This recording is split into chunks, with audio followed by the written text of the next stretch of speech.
देखिए आज हम स्टार्ट करेंगे rise and fall of the Napoleon, यानी नेपोलियन का उत्थान और नेपोलियन का पतन। देखिए इसका संबंध फ्रेंच रिवॉल्यूशन से है। फ्रांस की क्रांति जिसको समझ में आ गया, अच्छे से पढ़ लिया, उसी का ये बैकग्राउंड है। क्योंकि नेपोलियन का उदय हुआ था वो फ्रांस की क्रांति से ही हुआ था, तो उसको हमें फ्रांस की क्रांति को समझना। देखिए 9th क्लास की CBSE में ये पूरा लेसन है फ्रांस की क्रांति, तो उसमें नेपोलियन का जो उदय है और उत्थान है, बस उसमें 5-6 लाइन दे रखी है, बस इतना ही समझा रखा है, समझे ना। फ्रांस की क्रांति समझा रखी पूरी की पूरी, लेकिन उसमें 5-6 लाइन के बारे में बता रखा है, उसमें ज़्यादा समझ में नहीं आता, ठीक है ना। तो इसको डिटेल में हम समझेंगे तो ये बड़ा ही इंटरेस्टिंग टॉपिक है और पूरा काम से आएगा। तो हमारा ये 4th लेसन स्टार्ट कर दिया हमने। पहला हमने पढ़ा था गौरवपूर्ण क्रांति, सेकंड क्या पढ़ा था अमेरिकन क्रांति, थर्ड क्या पढ़ा था फ्रांस की क्रांति, अब 4th क्या पढ़ रहे हैं rise and fall of India. अगला हम पढ़ेंगे इटली का यूनिफिकेशन, इटली देश कैसे बना और जर्मनी देश कैसे बना। तो सारे के सारे पढ़ेंगे हम, डिटेल में करते चलेंगे, ठीक है। तो उसी के अकॉर्डिंग हम देखेंगे। अब देखिए राइज कैसे हुआ। अब देखिए हुआ क्या इस समय। देखिए फ्रांस उस समय, आपको पता है फ्रांस की क्रांति में हमने पढ़ा था, फ्रांस में ना सिविल वॉर भी चल रहे थे और फ्रांस से बाहर भी आक्रमण किए थे ना दूसरे देशों ने।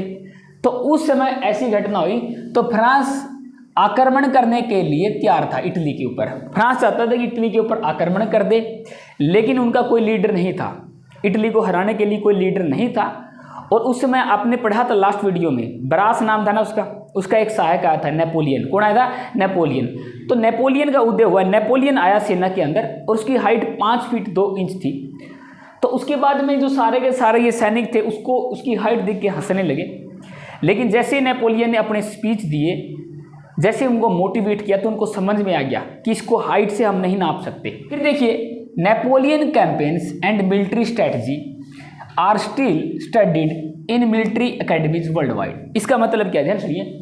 जो नेपोलियन के जो कैंपेन है, कैंपेन होते हैं अभियान, और मिलिट्री स्ट्रैटेजी, स्ट्रैटेजी का मतलब होता है प्लानिंग, यानी सेना के अंदर कैसे प्लानिंग करके युद्ध किया जाता है, ये सारी की सारी आज भी स्टिल अभी भी ये स्टडी कराई जाती है जो मिलिट्री एकेडमी होती है वर्ल्ड वाइड, पूरी दुनिया में। देखिए हर देश की अपनी क्या है मिलिट्री स्कूल होती है, मिलिट्री एकेडमी होती है, जहाँ पे फौजियों को यानी आर्मी, एयरफोर्स, नेवी, उनको क्या देती है ट्रेनिंग देते हैं। तो वहाँ पे अगर मान लीजिए तुम्हारे अंदर से कोई लग गया, नेवी में चला गया, कोई एयरफोर्स में चला गया, तो तुम्हें भी पढ़ाया जाएगा नेपोलियन के बारे में। उधर जाओगे ना, मान लीजिए ट्रेनिंग करोगे, तो नेपोलियन के बारे में पढ़ाया जाएगा कि नेपोलियन कैसे प्लानिंग करके क्या दूसरे देशों पे अटैक करता था, कैसे इसने छोटे से देश, छोटे से व्यक्ति ने 5 फुट 2, इसका आत्मविश्वास देखिए कितने बड़े एरिया को, इसने लगभग पूरे यूरोप को जीत लिया था। तो समझ गए ना। तो ये पूरे दुनिया के अंदर इसके बारे में पढ़ाया जाता है आज भी। अब देखिए उसने क्या किया, उस समय इंग्लैंड को छोड़कर लगभग पूरे यूरोप को जीत लिया, उसके अधीन था सारा का सारा यूरोप, समझे ना। तो पूरा यूरोप उसी के अधीन था। और उसने क्या किया, जो आल्प्स माउंटेन है, आल्प्स पर्वत है यूरोप के अंदर, उसको भी क्रॉस किया। उस समय उसको क्रॉस करना इतना आसान नहीं था। तो उसके बाद में उसने क्या, सार्डिनिया, ऑस्ट्रिया और इतावली राज्यों को भी हरा दिया, समझ गए ना। आल्प्स माउंटेन पार करके उसने क्या इन राज्यों को भी हरा दिया। तो उसने क्या अपना काम स्टार्ट कर दिया था उस समय। आगे देखिए इसके बाद क्या हुआ, Napoleon establish A Republic like France in Italy. उसने क्या किया, जैसे फ्रांस में क्या है रिपब्लिक स्टार्ट किया था, तो उसने सेम इटली में भी कर दिया आफ्टर विनिंग इट स्टेट, यानी इटली जो देश है उसके राज्यों को जीत लिया है, ठीक है ना। तो उसने क्या, जैसे उस राज्यों को जीता, जैसे फ्रांस में सिस्टम था सेम एज इट इज लागू कर दिया। तो ये घटना थी फ्रांस करने का मतलब क्या, जब नेपोलियन का उदय हुआ तो ये घटना चल रही थी उस समय फ्रांस के अंदर। अब हम थोड़ा सा इसके बारे में पढ़ेंगे, early life of the Napoleon. Napoleon का जो स्टार्टिंग का जन्म है उसके बारे में पढ़ेंगे कि नेपोलियन का जन्म कहाँ पे हुआ, किस देश में हुआ। अब देखिए उसका जो जन्म है 15 अगस्त 1769 को कोर्सिका आइलैंड पे हुआ था। कोर्सिका आइलैंड इटली जो देश है ना, आप मैप में देखो इटली देश के जस्ट साइड में मिलेगा, जैसे भारत के अंडमान निकोबार है, इटली देश के साइड में एक आइलैंड मिलेगा, उसका नाम क्या है कोर्सिका। क्या नाम है कोर्सिका। और उसमें यहाँ पे एक अजक्सिया सिटी है, उसके अंदर हुआ था। तो याद रखना इसका जन्म कहाँ पे हुआ था, कोर्सिका आइलैंड में। कहाँ पे था, कोर्सिका आइलैंड। कोर्सिका आइलैंड कहाँ पे है, इटली के पास। कहाँ पे है, इटली के पास। तो वहाँ पे किस जगह पे हुआ था, अजक्सिया में। कब हुआ था, 15 अगस्त को 1769 को हुआ था। फिर आगे देखिए, वह इतावली मूल का था। इतावली मूल का मतलब क्या, इटालियन था। क्या है, इटालियन। जैसे राहुल गांधी की मदर उस समय क्या है, इटली के ऊपर अटैक किसने कर दिया था? फ्रांस ने। किसने कर दिया था? फ्रांस। तो इटली किसके अंडर आता था? फ्रांस के अंडर में आता था। तो इसकी नागरिकता कैसी थी? फ्रेंच सिटीजनशिप थी, यानी फ्रांस की नागरिकता थी उसके पास। और बाद में क्या किया, देखिए उसका जन्म तो कहाँ पे हुआ था? कोर्सिका में। कहाँ पे? कोर्सिका में। कोर्सिका इटली के पास है। तो बाद में स्टडी करने के लिए फ्रांस चला गया था। कहाँ चला गया था? फ्रांस। और स्टार्टिंग में तो वो सोचता था कि इतावली है जो कोर्सिका है, कोर्सिका को हम फ्रांस से आज़ाद करवाएंगे, क्योंकि कोर्सिका के ऊपर किसने कब्जा किया था? फ्रांस ने। स्टार्टिंग में वो चाह रहा था कि मैं कोर्सिका को फ्रांस से आज़ाद करवाऊंगा, लेकिन जैसे वो फ्रांस में स्टडी करने गया तो उसका माइंड चेंज हो गया। उसको लगा कि नहीं, यही सही है, फ्रांस के अकॉर्डिंग ही सही है। तो उसने क्या, फ्रांस के अकॉर्डिंग उसके रहना स्टार्ट कर दिया, पढ़ना स्टार्ट कर दिया। उसी का मन उधर ही लग गया। फिर वो फ्रांस के बारे में सोचने लगा। आगे देखिए, वो इतावली मूल का था, फ्रेंच सिटीजन था, और उसकी मदर का नाम क्या था? Letizia Bonaparte. क्या नाम था? Letizia Bonaparte. और उसके फादर थे कार्लो बोनापार्ट। कौन थे? Carlo Bonaparte. तो मदर का नाम था ये लेटिजिया बोनापार्ट और फादर का नाम कार्लो बोनापार्ट। इसका जन्म कहाँ पे हुआ था? Corsica island. Corsica island. तो जगह कौन सी थी? अजेक्सिया। कौन सा राजा होता था? जूलियस सीजर नाम का बड़ा ही महान राजा था यूरोप का। और अलेक्जेंडर द ग्रेट, सिकंदर महान, समझे ना? सिकंदर महान जो राजा थे, और जूलियस सीजर ये राजा थे ना, इनसे बहुत ज़्यादा प्रभावित था। उसने इतिहास के बारे में उनको पढ़ा था, समझ गए ना? इतिहास में जाके उनकी स्टडी की थी। इतने महान राजा हुए हैं क्योंकि सिकंदर ने पूरी दुनिया को जीता था ना। सिकंदर ने लगभग पूरी दुनिया को जीत लिया था, तो इससे बहुत ज़्यादा प्रभावित था। और जूलियस सीजर भी एक इसी तरह का राजा था। ठीक है, आगे देखिए, स्टडी के लिए वह कहाँ चला गया? फ्रांस में चला गया। और वहाँ पे ब्रेन मिलिट्री एकेडमी में उन्होंने क्या है? एडमिशन ले लिया। ठीक है, फ्रांस चला गया तो पढ़ने लगा। तो उस एकेडमी के अंदर ज़्यादातर कुलीनों के बच्चे, सामंतों के बच्चे और अमीरों के बच्चे पढ़ते थे, समझ गए ना? ये नॉर्मल परिवार से था, यानी इनके फादर ज़्यादा धनवान तो नहीं थे, एक छोटे से वकील थे, लेकिन फिर भी उन्होंने स्टडी के लिए फ्रांस भेजा। और ये सारे के सारे क्या है? इसमें डांट मारते थे, समझ गए ना? डांट नहीं मारते, क्योंकि अमीरों के, कुलीनों के बच्चे जाएंगे ना, दूसरा कोई आएगा डांट मजाक लेंगे, मजाक उड़ाएंगे, होता है ना? तो जैसे ये सामंतों के बच्चे, कुलीनों के बच्चे, नोबल्स के, कलरजी के, अमीरों के, इनके साथ पढ़ने लगा और उसका मजाक उड़ाते थे कि कौन आ गया ये भिखमंगा, और उसकी हाइट का मजाक उड़ाते थे, बोना बोना बोना कुछ ही बोलते थे। तो उसको हुआ क्या? ध्यान से, ये इधर से उसी टाइम क्या, उसको जो नेपोलियन है, कुलीन है, सामंत है और अमीर है, उनसे नफरत का भाव पैदा हो गया था। इस तरह की बातें बोलते थे वो बाकी लोगों के लिए। तो उसके जो मन के अंदर जो बीज है नफरत के, उसी समय चले गए थे जब वो पढ़ रहा था, क्योंकि उनके बच्चे बार बार टॉर्चर कर रहे थे, बार बार अपना एटीट्यूड दिखा रहे थे, वो चीज़ें बोल रहे थे। तो इसको क्या है, घृणा हो गई थी सामंतों से, कुलीनों से। तो उसके मन में एक भाव आ गया था, इनका हमें जो सिस्टम है पूरे देश से ख़त्म करना है। और उसने क्या किया, अपनी हाइट का मजाक उड़ाते थे, और उसके मन में एक भाव आ गया कि लोग मेरे को बहुत छोटा समझते हैं, तो कुछ नहीं कर सकता। तो उसने कुछ बड़ा करने की सोच ली थी। तो यहाँ से इसके माइंड में ये चीज़ें गई थी। ठीक है, तो क्वेश्चन पूछेगा, उन्होंने कहाँ पे स्टडी की थी बताइए? फ्रांस में। फ्रांस में कौन सी एकेडमी में? Brienne military academy. He embrace the ideal of the French Revolution and became the supporter of the Jacobins. अब देखिए, इसके अंदर अलग अलग क्लब लड़ रहे थे, जिरोनियंस थे, जैकोबियंस थे और अदर क्लब्स थे। तो बाद में जाके क्या है, वो फ्रांस की क्रांति का उसने क्या है, उन आदर्शों का समर्थन किया। और बाद में किसका सपोर्टर बन गया? जैकोबियंस का। किसका बन गया? जैकोबियंस का। जैकोबियंस में कौन थे याद है? जैकोबियन क्लब में रोबेस्पियर। कौन थे? रोबेस्पियर। रोबेस्पियर क्या करते थे? सूली लगाते थे ना, समझ गए ना? जो अमीर है, चाहे रानी है, चाहे कोई भी है, तो उनको क्या है, सूली पे चढ़ाते थे। तो कहने का मतलब उसी के साइड में चला गया कौन? नेपोलियन। कौन चला गया? नेपोलियन चला गया। अब इसके बाद में देखिए क्या घटना हुई, rise of the Napoleon. Napoleon का उदय कैसे हुआ? फिर से मैं थोड़ा सा बैक लेके आता हूँ लास्ट क्लास में। देखिए, इसका संबंध फ्रांस की रिवॉल्यूशन, जब 1789 वो फ्रांस की क्रांति हुई थी। अब फ्रांस की क्रांति क्यों हुई वो हम पढ़ चुके हैं। तो उस समय फ्रांस के अंदर कितने ग्रुप बने थे? 3। First estate, second estate, third estate. तो फर्स्ट एस्टेट में कौन थे? कलरजी। सेकंड में कौन थे? नोबल्स। थर्ड में कौन थे? आम जनता, समझे ना? मिडिल क्लास या आम जनता। तो उनके बीच में झगड़े होते रहते थे। तो उन्होंने क्या है, एक चीज़ हमने समझी, थर्ड एस्टेट ने अपने आप को क्या घोषित कर दिया था? National assembly. क्या घोषित किया था? National assembly. जब जनरल एस्टेट की मीटिंग बुलाई गई तो उन्होंने क्या है, एक अलग से कॉन्स्टिट्यूशन बना दिया गया। तो वो चीज़ें हैं, और उसी की वजह से देखिए अनार्की आ गई थी। अनार्की का मतलब होता है अराजकता।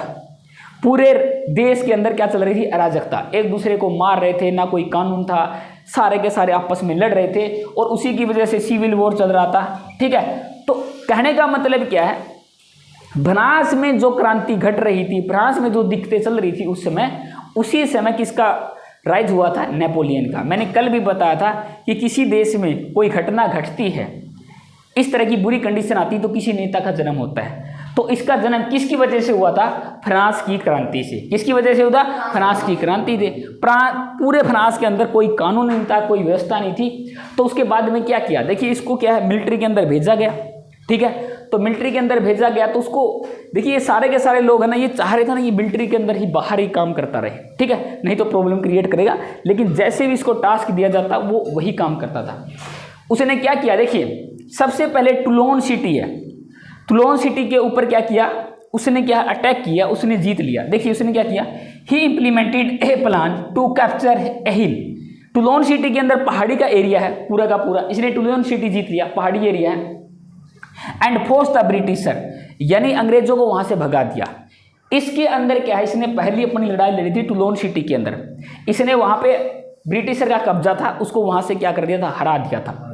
जैसे इसने पहले युद्ध में ब्रिटिशर को हराया तो कहने का मतलब है इसके पूरे देश के अंदर क्या नाम चल पड़ा, चर्चा होने लगी कि इतना ये बहुत ज़्यादा लोकप्रिय बढ़ गया और उसने अपने फ्रांस को थोड़ा सा गौरव का स्थान दिलाया। फ्रांस की गौरव जो दुनिया के अंदर थोड़ा सा वापस लौटा, इतना बुरा हाल था फ्रांस का।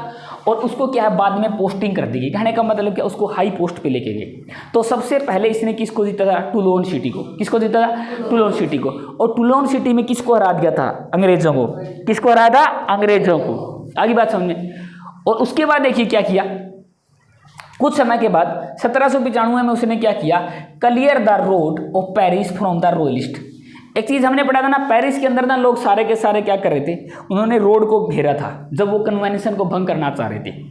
पढ़ा था ना, नेशनल कन्वेंशन, उसको मारना चाह रहे थे, भंग करना चाह रहे थे, सारे कुलीन वगैरह आए थे, साथ में बाहर की जो सेना वगैरह आई थी। तो उस समय उन्होंने क्या क्लियर रोड करवाया था, समझ गए ना, बाहर के फौजी आए थे। तो उस समय भी क्या उसने ये चीज़ पूरा का पूरा रोड खाली करवा दिया था, उनको हटा दिया था। और आगे जाके उसने क्या इटली में सैन्य अभियान किया और वहाँ के 2 प्रमुख शहर है सोए और नीस को कब्जा कर लिया।